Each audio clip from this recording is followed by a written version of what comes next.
बिस्मिल्लाहिर्रहमानिर्रहीम। अस्सलाम वालेकुम। उम्मीद है आप सब खैरियत से होंगे। आप देख रहे हैं मेरा चैनल होम शेफ़ किचन। तो आगाज़ करती हूँ उस प्यारी सी दुआ के साथ कि अल्लाह आपके घर में बेशुमार बरकतें और रहमतें नाज़िल फरमाए। तो आज मैं आपको बहुत ही फेमस, बहुत मज़े की, बड़ी ही चटपटी लड्डू पीठियाँ सिखा रही हूँ, जो कि बहुत मज़े की बन के झटपट तैयार हो जाएगी। बड़े इजीली तरीके से आप लोग इसको बना लेंगे। मैं खट्टी चटनी, मीठी चटनी और सलाद के साथ आपको बताऊँगी और बहुत आराम से आप लोग बना लेंगे। और बहुत मज़े के ये बनते हैं और बहुत ही पसंद आएंगे सबको, बड़े छोटों सबकी फेवरेट डिश होती है ये।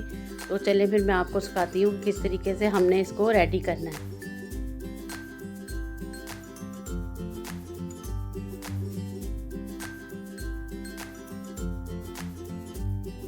तो ये चटनी हमें बनानी है। इसके लिए मैंने खुबानी ली है हाफ कप और इमली का पल्प लिया है 3 टेबलस्पून और गुड़ लिया मैंने हाफ कप। और ये चने की दाल 1 कप और माश की दाल हाफ कप लेके इसको रात भर मैंने भिगो दिया या 4 से 5 घंटे के लिए।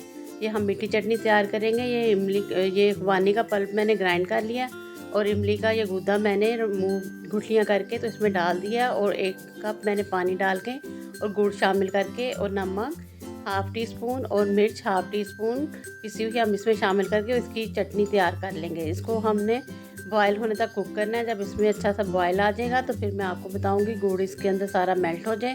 तो इस तरीके से आप ये मीठी चटनी तैयार कर लेंगे। इसके साथ ये मीठी चटनी बहुत अच्छी लगती है। तो खट्टी चटनी भी इसके साथ मैं आपको बताऊंगी, वो भी बहुत मज़े की लगती है। दूसरी तरफ हमने ये दाल ले ली थी, ये मैंने 4 से 5 घंटे आप भिगो लें इनको, इसका पानी रिमूव करके। तो फिर साफ़ पानी के साथ आपने इसको ग्राइंडर में डालना है जूसर ब्लेंडर में आपने इस तरह डाल के और हाफ़ कप पानी इसमें सिर्फ शामिल करना है और हाफ़ टी स्पून मैंने इसमें नमक शामिल किया। इसको हमने ग्राइंड कर लिया, ये देख लें। और दूसरी तरफ मैंने 1 चम्मच जो है टेबल स्पून कॉर्नफ्लोर ले लिया है, ये हमने चटनी में शामिल करना है इसको गाढ़ा करने के लिए। जब इसमें चटनी में बॉयल आने लग जाए तो आपने थोड़ा थोड़ा करके ये कॉर्नफ्लोर इसमें शामिल कर देना, जो हमने पानी में घोल के रखा हुआ था। एकदम से शामिल ना करने, वरना इसमें लम्स आ जाते हैं, तो इसलिए हल्का हल्का करके शामिल करें। जब ये गाढ़ा सा हो जाए, ये देखें इस तरीके से, तो फिर आपने फ्लेम ऑफ कर देना। ये हमारी मीठी चटनी बन के तैयार हो गई है।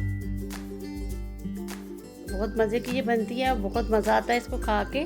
तो ये दूसरी तरफ मैंने ज़ीरा लिया पिसा हुआ और हाफ़ टी स्पून मैंने बेकिंग पाउडर लिया। आप सोडा भी ले सकती हैं, लेकिन मैंने बेकिंग पाउडर लिया हाफ़ टी स्पून। ये दाल में हमने शामिल करके अच्छी तरह अब इसको हमने बीट करना है 5 मिनट के लिए। ये फ्लफ़ी सा पेस्ट बन जाएगा।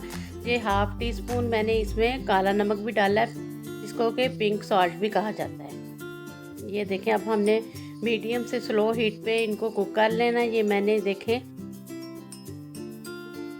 वो आइसक्रीम वाला स्कूपर लिया, उससे मैं डाल रही हूँ। आप इस चम्मच से भी सेट करके इस तरह डाल सकती हैं, हाथ से भी डाल सकती हैं, लेकिन ये स्कूपर से देखें बहुत गोल गोल से ये बन रहे हैं और आराम से इसमें तेल में मैं इस तरह डाल रही हूँ तो आराम से ये बन जाएंगे। बिल्कुल मीडियम से स्लो हीट पे हमने इसको कुक करना है ताकि दाल जो अच्छी तरह अंदर से कुक हो जाए। और ये बहुत मज़े के बनते हैं, सबको बहुत पसंद आएंगे, आप लोग ज़रूर बनाएं।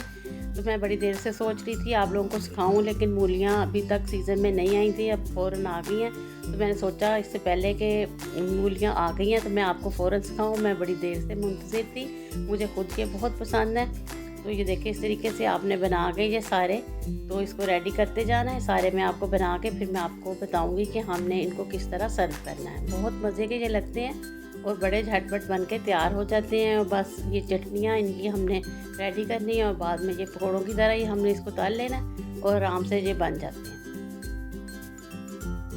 ये देखिए अब हमने इसको स्मोक देना है, क्योंकि इसमें से एक स्मोक आ रहा होता है जिसका कोयले का। तो इसको हमने कोयला गर्म करके ऊपर इसके थोड़ा ऑयल डाला और ऊपर ढक्कन दे दिया, तो इसमें स्मोकी फ्लेवर आता है एक लड्डुओं में। तो वो हम इसलिए हमने इसको इस तरह कर लिया। अगर आप लोगों को स्मोकी फ्लेवर पसंद नहीं है तो आप ये जो है स्किप भी कर सकती हैं, आप लोग स्टीम ना इसको दें, स्मोक ना दें, ठीक है।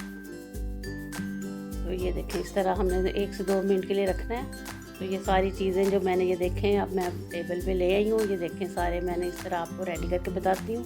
तो ये हम 4 रख लेंगे इसमें लड्डू। ये मैंने मट्टी का पॉट लिया है, ये थोड़ा दही मैंने फेंट के रखा हुआ, दही डालें। कई लोग दही नहीं डालते, लेकिन मुझे दही पसंद है। आप लोग नहीं डालना चाहती तो आप स्किप कर सकती हैं। खट्टी चटनी और मीठी चटनी के साथ भी आप लोग इस तरह सर्व कर सकते हैं। तो उसके बाद हम खट्टी चटनी डालेंगे। ये मैंने धनिया पुदीने की चटनी बनाई है इमली के पल्प के साथ, सब्ज़ मिर्ची और नमक डाल के, बस इसको ग्राइंड कर लिया और ये मीठी चटनी जो मैंने आपको सिखाई है ये वो वाली है। और वो इमली और धनिया पुदीने की चटनी भी आप इस तरह बना के रेडी कर सकती हैं इमली के पल्प के साथ, बड़ी खट्टी खट्टी अच्छी लगती है। कद्दूकस करके रखी है, इसमें एक मैंने गाजर भी डाल दी है और थोड़े से मूली के पत्ते मैंने डाले हैं ताकि अच्छी तरह इसकी प्यारी सी यम्मी सी लुक आए। तो ये देखिए मैं आपको खा के बताती हूँ, बहुत मज़े के बने हैं। अगर इस स्टेज पे आपको मेरी रेसिपी अच्छी लग रही है तो मेरे चैनल को सब्सक्राइब कर दें, दोस्तों फैमिली मेम्बर के साथ शेयर भी कर दिया करें। ये देखें बहुत मज़े के बने हैं, बड़े खट्टे मीठे से। ये इसकी चटनियाँ बहुत मज़े की है, देखें अंदर से कैसे जालीदार हमारे लड्डू बन के तैयार हुए हैं। उम्मीद है आपकी फैमिली को भी बहुत पसंद आएंगे। अपने लिए बनाएं, फैमिली के बनाएं, अपदारों के लिए बनाएं, सबको बना के ये दें तो बहुत सब खुश होंगे और बहुत मज़ा आएगा इसको खा के। तो उम्मीद करती हूँ पसंद आई होगी। दुआओं में याद रखें। अल्लाह हाफिज़।